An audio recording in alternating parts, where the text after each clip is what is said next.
You're running late. You grab your keys, the metallic jingle echoing through the hallway, and there they are, right under your feet. As you try to put on your shoes or send that last-minute text, your dog leans in. They press their entire body weight against your shins, nearly tripping you over. Most owners look down and see an obstacle. We think they're being clingy, or maybe they're just begging for a walk because they saw us heading for the door. We might even nudge them away with a gentle, "Not now, buddy, I'm in a hurry." But here's where it gets deeper. This isn't about the walk, and it's definitely not about being in the way. In dog psychology, this is the first and perhaps most vital act of love, the invisible anchor. When your dog leans into you, they are performing a biological ritual called co-regulation. They can feel your heart rate rising as you prepare to leave. They sense the static of your morning stress, the cortisol pumping through your system as you worry about traffic or meetings. By pressing their weight against you, they are trying to ground you. They are using their own nervous system to steady yours. Science shows that this sustained physical pressure triggers a massive release of oxytocin in both of you. It's a biological handshake that says, before the world pulls us apart for the next 8 hours, let's synchronize. They aren't asking for your attention. They are giving you their peace. They are acting as a physical ballast to keep your emotional ship from drifting away in the storm of the day.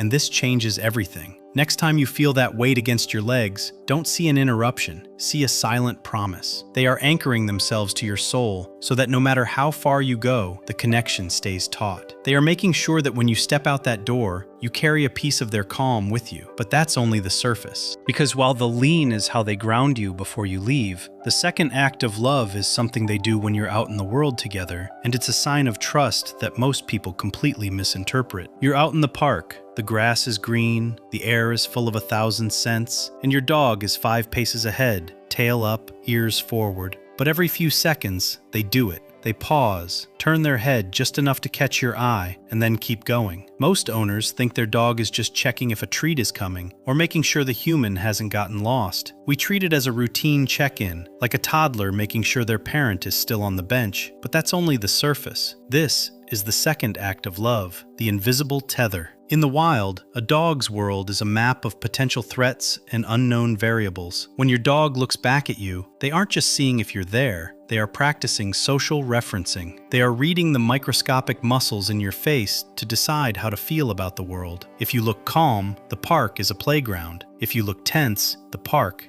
is a battlefield. By looking back, they are saying, I am brave only because you are behind me. You aren't just a walker, you are their emotional compass. You are the reason they feel safe enough to explore. But there's another layer to this, and it happens when the lights go out. Think about how your dog sleeps. They jump onto the bed, circle 3 times, and then they flop down with their back pressed firmly against yours, facing the door. We often think they're being distant, or maybe they just found a cool spot on the mattress. But the science makes this even more surprising. In the evolution of the pack, the most vulnerable place is the blind spot, the back. By sleeping with their back to you, your dog is performing a vulnerability exchange. They are entrusting you with their life while simultaneously taking on the role of your shield. They face the door so you don't have to. They watch the shadows so you can dream. It's a 360-degree contract of mutual survival. They aren't turning away from you. They are covering you. This isn't just a sleeping habit. It's a silent oath that as long as they are breathing, no shadow will cross your path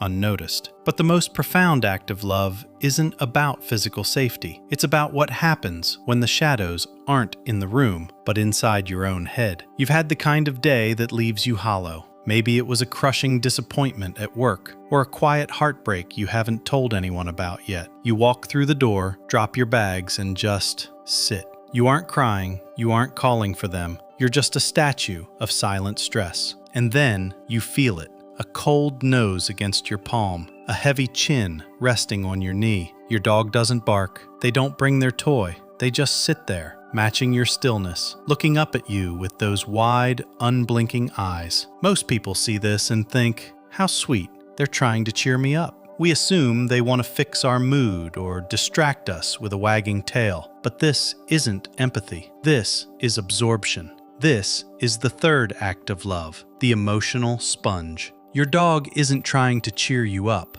They are choosing to enter the storm with you. The science makes this even more profound. Dogs possess a highly developed system of mirror neurons. When you are stressed, your body emits a specific chemical signature. a spike in cortisol that your dog can literally smell. But they don't run away from that scent of stress. Instead, through a process called emotional contagion, their heart rate begins to synchronize with yours. They aren't just watching you be sad, they are taking a portion of that emotional weight and carrying it in their own nervous system, so you don't have to carry it alone. They are acting as a biological filter, breathing in your tension and offering you their steady, rhythmic heartbeat in exchange. This is a sacrifice most of us miss. They are giving up their own peace to meet you in your pain. It's the ultimate form of being seen. They are saying, I don't need you to be happy to love you. I will sit in the dark with you until the light comes back. But here's where it gets urgent, because as the years go by,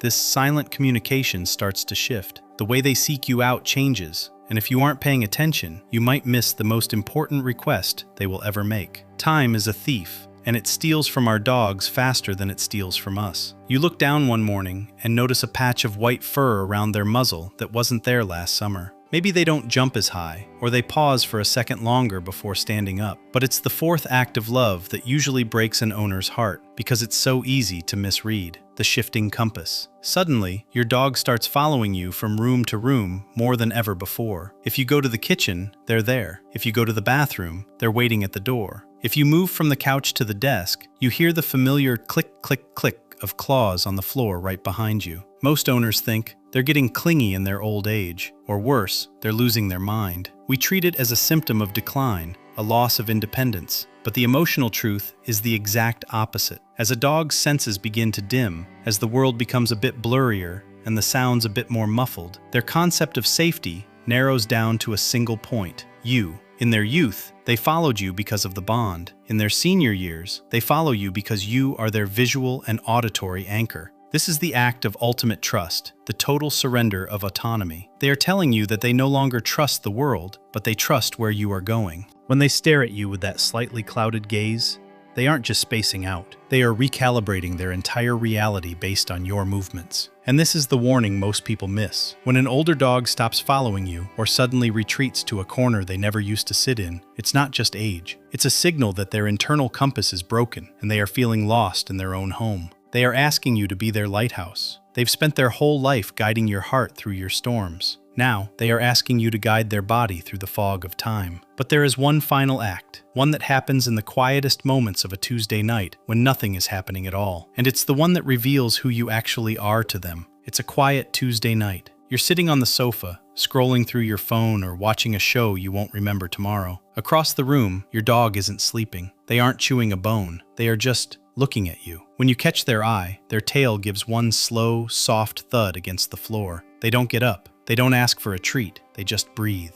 Most people look at this and see boredom. We think, I should probably take them out, or they're just waiting for something to happen. But this is the final and most profound act of love, the witness. In a dog's world, there is no tomorrow and no yesterday. There is only the presence. To a dog, you aren't a person who owns a house. You are the house. You are the atmosphere. You are the oxygen. When they stare at you in the silence, they are performing a soulful inventory. They are confirming that their universe is still intact. The science of this gaze is staggering. Studies show that when a dog and owner lock eyes in these quiet moments, both brains experience a surge in oxytocin, the same chemical bond that mirrors a mother looking at her newborn. But for the dog, it's even deeper. They have spent thousands of years evolving to do one thing: to find a reference point in another species. This was never just behavior. This was never just about a pet and a master. This is a relationship built on the shape of your soul. Every lean against your leg, every look back in the park, every heavy sigh against your back in the dark. It was all a language you were learning together without saying a word. Your dog doesn't just live with you. They have built their entire concept of existence around the frequency of your heartbeat. You are their safest place. You are their calm in the system. You are the only person in the world who makes them feel like they are exactly where they are supposed to be. And this is the final reframe. You didn't just buy a dog. You became the center of a living, breathing universe. And the next time they look at you for no reason at all, remember, they aren't waiting for you to do something. They are just grateful that you exist.